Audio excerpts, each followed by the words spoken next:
एक सदना नाम का कसाई था जो पिछले जन्म में परमात्मा का बहुत बड़ा भक्त था। परमात्मा की कमाई पूरी न होने के कारण उसे फिर से मनुष्य के शरीर में एक कसाई के घर जन्म लिया और कसाई का काम करने लगा। दिन भर मांस काट कर बेचता। एक दिन परमेश्वर कबीर एक मुसलमान फकीर का भेष बनाकर सदना कसाई के पास आए। जीव मारने से होने वाले पापों की जानकारी करवाई। परमेश्वर का सारा ज्ञान समझकर सदना कसाई ने दीक्षा लेने की इच्छा प्रकट की। परमेश्वर ने कहा कि पहले यह मांस काटने का कार्य छोड़ना पड़ेगा। आपके शहर में 100 कसाई हैं, अन्य हजारों व्यक्ति भी तो निर्वाह करते हैं। आप भी कोई अन्य कार्य कर लो। पर सदना कसाई उसके लिए तैयार नहीं हुआ और कहा, महात्मा जी, ये हमारा पारिवारिक धंधा है, मुझे इसके अलावा दूसरा कुछ नहीं आता। महात्मा जी बोले, तो आप हिंसा कम कर दो और निर्धारित कर लो कि एक दिन में इतने पशुओं से ज्यादा नहीं काटूंगा। सदना कसाई इस बात पर मान गया और महात्मा जी से कहा कि मैं 100 पशुओं से अधिक एक दिन में नहीं काटूंगा, चाहे कुछ भी हो जाए। पर असली परीक्षा तो सदना की अब होगी। सदन कसाई का कुछ समय तो ठीक तरह से चलता रहा, पर एक दिन नगर में कई विवाह थे। नवाब के लड़के की भी शादी थी। उस दिन सदन ने 100 बकरे काटे और परमेश्वर का धन्यवाद किया और अपने सभी औजार धोकर साफ करके रख दिए। रात कुछ ही बीती थी कि बादशाह के कुछ सिपाही आए और बादशाह के लिए बकरे की मांग की। सदन कसाई घबरा गया। एक तरफ बादशाह का हुक्म और दूसरी तरफ अपना वचन खंड होने का भय। उसके दिमाग में एक विचार आया कि क्यों ना बकरे की गर्दन पर चीरा लगाकर भेज दूं, मेरा वचन भी रह जाएगा और बादशाह का हुक्म भी। ऐसा विचार कर सदना चाकू उठा। जैसे ही बकरे की तरफ चला, उसी समय परमात्मा ने बकरे को बुद्धि प्रदान की व तत्व ज्ञान की रोशनी कर दी, जिससे बकरा बोलने लगा और कहा, हे सदना कसाई, ये सब नहीं भाई, तुम मेरी गर्दन भले ही काट लो, पर यह नया कृत्य मत करो। किसी जन्म में सिर मैंने तेरा काटा था, सिर तुम मेरा काट लो, पर यह नई दुश्मनी शुरू मत करो भाई। सदना के हाथ से चाकू छूट गया। वह थर थर कांपने लगा और बेहोश होकर जमीन पर गिर गया। जैसे ही सदन जी को होश आया, वो सब कुछ छोड़ छाड़ कबीर साहेब जी की खोज में धर्म नगरी जगन्नाथपुरी की तरफ चल पड़े। मार्ग में संध्या समय सदन जी एक गांव में एक गृहस्थ के घर ठहरे। उस घर में स्त्री पुरुष 2 ही व्यक्ति थे। स्त्री का आचरण अच्छा नहीं था। वह अपने घर ठहरे हुए इस स्वस्थ सुंदर सबल पुरुष पर मोहित हो गई। आधी रात के समय सदन जी के पास आकर वह अनेक प्रकार की अशिष्ट चेष्टाएं करने लगी। यह देख वे हाथ जोड़कर बोले, तुम तो मेरी माता हो, अपने बच्चे की परीक्षा मत लो माँ, मुझे तुम आशीर्वाद दो। उस स्त्री ने समझा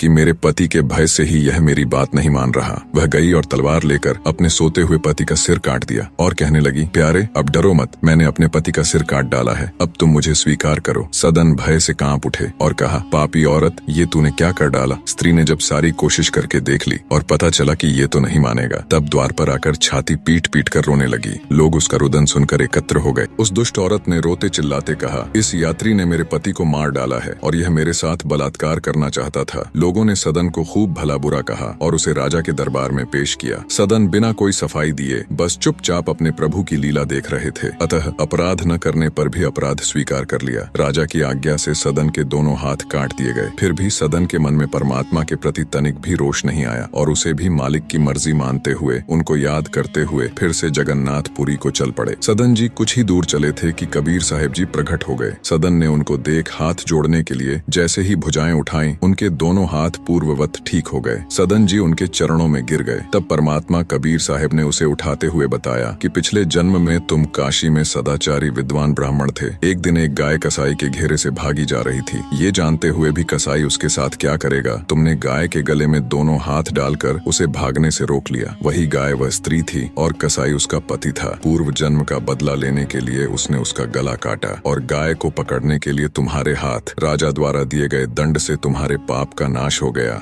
निष्कर्ष, चाहे हमारा वर्तमान जीवन कितना भी विकृत या कठिन क्यों न हो, सच्ची भक्ति और ईश्वर के प्रति समर्पण से मोक्ष प्राप्त किया जा सकता है। सदन कसाई को अपने पिछले जन्म की भक्ति और आशीर्वाद का लाभ मिला, लेकिन उनके मांस व्यापार के कारण उन्हें ईश्वर तक पहुंचने में कठिनाई का सामना करना पड़ा। कबीर जैसे महान संतों ने उन्हें यह दिखाया कि सच्ची दीक्षा और ईश्वर का मार्ग शुद्ध आचरण से ही संभव है। जीवन में आध्यात्मिक मार्ग की ओर बढ़ने के लिए हमें अपने कर्मों को शुद्ध करना होगा और सच्चे दिल से भगवान की शरण में जाना होगा।